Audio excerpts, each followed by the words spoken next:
Assalamualaikum warahmatullahi wabarakatuh. Sampurasun. Perkenalkan, nama saya Bu Elis Widanisi. Kalian bisa memanggil saya Bu Elis. Nah, pada kesempatan hari ini saya akan menyampaikan salah satu materi yang terdapat dalam mata pelajaran Bahasa Sunda, khususnya untuk murid SMP atau MTS di Kota Depok. Oke, selanjutnya kita simak dan pahami materi yang akan saya sampaikan. Jika ada yang tidak paham atau ada yang kurang dimengerti, bisa ditanyakan di kolom komentar. Kali ini kita akan membahas materi tentang guguritan. Guguritan itu apa? Guguritan adalah karangan yang ditulis dengan menggunakan bentuk pupuh, seperti halnya sisindiran atau pantun. Pupuh pun termasuk karangan terikat atau yang lebih dikenal dengan istilah puisi. Oh iya, apakah kalian sudah tahu apa perbedaan antara prosa dan puisi? Baiklah, kita akan bahas sepintas ya. Perbedaan prosa dan puisi. Prosa biasa disebut karangan bebas, sedangkan puisi sebaliknya disebut dengan karangan terikat. Dari segi bentuk tulisan, prosa ditulis dengan menggunakan struktur paragraf, sedangkan puisi ditulis dengan menggunakan struktur bait dan larik.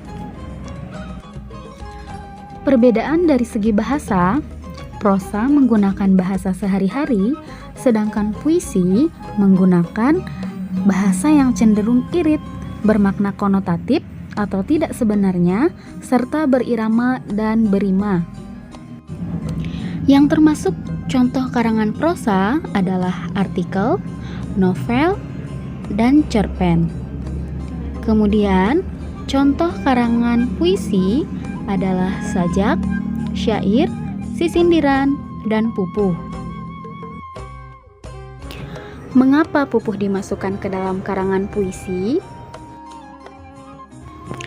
Karena pupuh adalah karangan yang ditulis dengan menggunakan struktur bait dan larik. Selain itu, penulisan pupuh juga mempunyai aturannya tersendiri, sama halnya seperti sisindiran. Misalnya, aturan tersebut menyangkut 3 hal. Yang pertama, jumlah larik dalam satu bait. 2.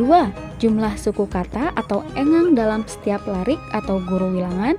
Ketiga, bunyi rima akhir di setiap larik atau guru lagu.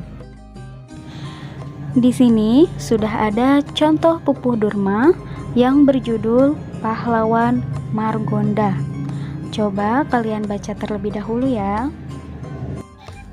Kemudian, pahami tabel berikut. Di sini kita sudah bisa melihat aturan penulisan pupuh Durma.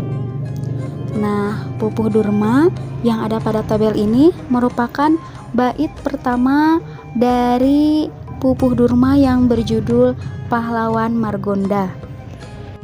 Satu bait pupuh Durma terdiri dari 7 padalisan atau 7 baris dengan rincian 12A, 7I, 6A, 7A, 8I, 5A, 7I. Untuk contoh, kita bisa melihat pada lisan ke-1. Geus sadia tatan-tatan balitungan. Nah, untuk mencari guru wilangan, kalian cukup hitung ada berapa suku kata yang terdapat pada lisan ke-1. Jika kalian ingin mencari guru lagu, cukup kalian lihat di akhir pada lisan tersebut, apakah berakhiran A, I, U, E, atau O. Perlu kalian ketahui bahwa ada 17 pupuh yang masing-masing pupuh mempunyai aturan penulisan yang tidak sama. Pupuh juga bisa ditembangkan atau dilagukan. Setiap pupuh mempunyai patokan lagunya masing-masing. Sekian ulasan materi dari saya. Semoga bermanfaat. Terima kasih. Wassalamualaikum warahmatullahi wabarakatuh.